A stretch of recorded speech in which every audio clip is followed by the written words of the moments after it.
Présenter les origines de la CNV, ou de la communication non violente, c'est tout d'abord évoquer son initiateur, Marshall Rosenberg. Marshall Rosenberg est docteur en psychologie clinique. Il a été élève et collaborateur de Carl Rogers. Il développe la CNV dans les années 60 et l'expérimente dans le monde entier, parfois dans des conflits violents de pays en guerre, en prison, mais aussi dans les milieux de l'éducation, de la santé et bien sûr dans le monde du travail. Quand il avait 8 ans, dans les années 40, il a déménagé à Détroit où il y avait beaucoup d'émeutes raciales à cette époque. Voir des personnes tuées dans la rue à cause de leur race et aussi le fait d'avoir lui-même été battu à l'école à cause de ses origines et en même temps d'avoir l'expérience de rentrer à la maison et de voir sa grand-mère paralysée dont son oncle prenait tellement soin avec joie, le laissait complètement perplexe.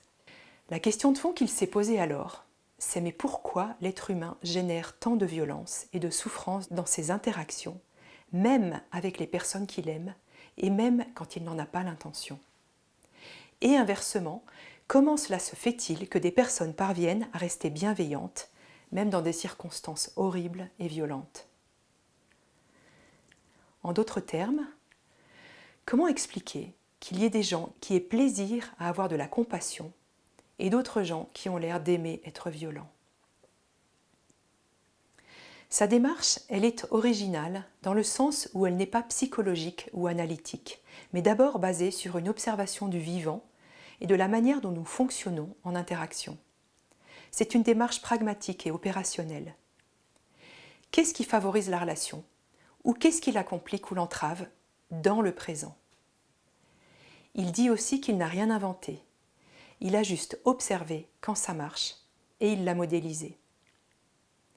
Son intention était de comprendre comment nous fonctionnons, comment nous arrivons à nous mettre dans des situations de conflit ou de rupture, et qu'est-ce qui peut nous permettre de nous en sortir pour retrouver notre capacité naturelle à être en relation, à échanger, à contribuer, à coopérer.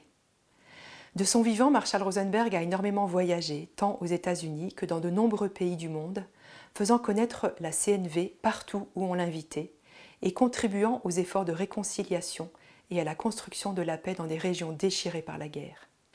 Il fonde le Centre pour la communication non violente, Non-Violent Communication Center, en 1966, avec l'idée de faire connaître cet art du dialogue qui invite à une bienveillance mutuelle.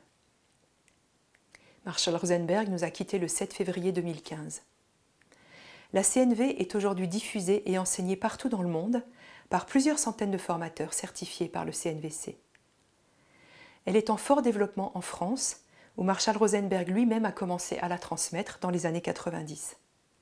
Les formatrices et les formateurs sont sollicités pour intervenir dans tous les secteurs de la société, et en particulier dans les domaines de l'éducation, le milieu scolaire, les associations de parents, dans les entreprises, les associations, les collectivités, dans le milieu de la justice pour former des avocats, pour faire des médiations, dans le milieu pénitentiaire aussi et dans les prisons, enfin dans le secteur social et auprès des jeunes, dans le domaine de la santé, les hôpitaux, les EHPAD, la formation continue des médecins et la médecine du travail. Et enfin, bien sûr, pour les familles, les couples. La majorité des formateurs CNV de France se sont réunis au sein de leur association professionnelle, l'Association française des formateurs en communication non violente. Et toutes les formations et les interventions possibles sont répertoriées sur le site cnvformation.fr.